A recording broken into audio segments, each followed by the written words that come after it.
30 برس سے زیادہ عرصہ ہوا جب میں تپ سے سخت بیمار ہوا. اس قدر شدید تپ مجھے چڑھی ہوئی تھی، بخار چڑھا ہوا تھا کہ گویا بہت سے انگارے سینے پر رکھے ہوئے معلوم ہوتے تھے. اس اثناء میں مجھے الہام ہوا، وَأَمَّا مَا يَنْفَعُ النَّاسَ فَيَمْكُثُ فِي الْأَرْضِ. یہ جو اعتراض کیا جاتا ہے کہ بعض مخالف اسلام بھی لمبی عمر حاصل کرتے ہیں، اس کی کیا وجہ ہے؟ فرمایا کہ میرے نزدیک اس کا سبب یہ ہے کہ ان کا وجود بھی بعض رنگ میں مفید ہی ہوتا ہے. دیکھو، ابو جہل بدر کی جنگ تک زندہ رہا. اصل بات یہ ہے کہ اگر مخالف اعتراض نہ کرتے تو قرآن شریف کے 30 سپارے کہاں سے آتے؟ اعتراض ہوتے رہے. اللہ تعالیٰ بعض دفعہ اعتراضوں کی وجہ سے بھی بھیجتا رہا احکامات. جس کے وجود کو اللہ تعالیٰ نے فرمایا کہ جس کے وجود کو اللہ تعالیٰ مفید سمجھتا ہے اسے مہلت دیتا ہے. ہمارے مخالف بھی جو زندہ ہیں اور مخالفت کرتے ہیں، ان کے وجود سے بھی یہ فائدہ پہنچتا ہے کہ خدا تعالیٰ قرآن شریف کے حقائق کو معرف عطا کرتا ہے. جب یہ مخالفت بڑھتی ہے، اللہ تعالیٰ قرآن کریم کے حقائق کو معرف عطا کرتا ہے.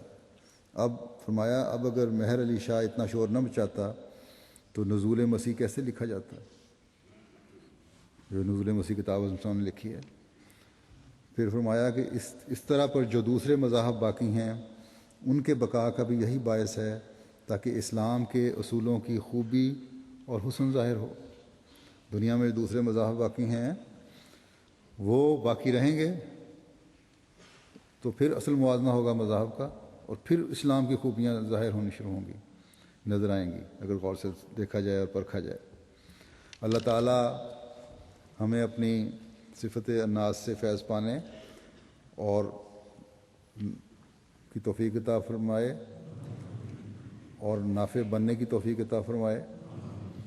اور جو روحانی انقلاب حضرت مسیح موعود علیہ الصلوۃ والسلام کے ذریعے مقدر ہے اس میں ہم بھی حصہ دار بننے والے ہوں.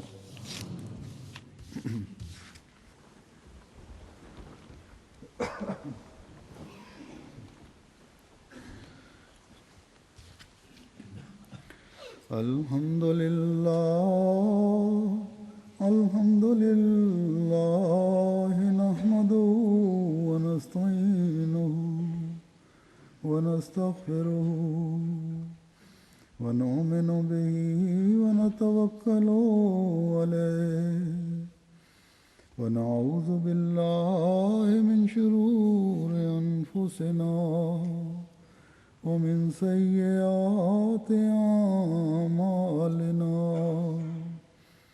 من يهده الله فلا مضل له ومن يضلل فلا هادي له ونشهد أن لا إله إلا الله ونشهد أن محمدا عبده ورسوله.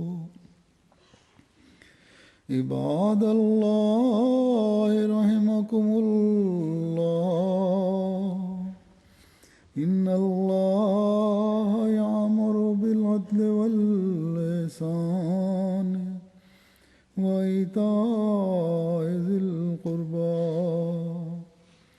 وينهى عن الفحشاء والمنكر والبغي يعظكم لعلكم تذكرون.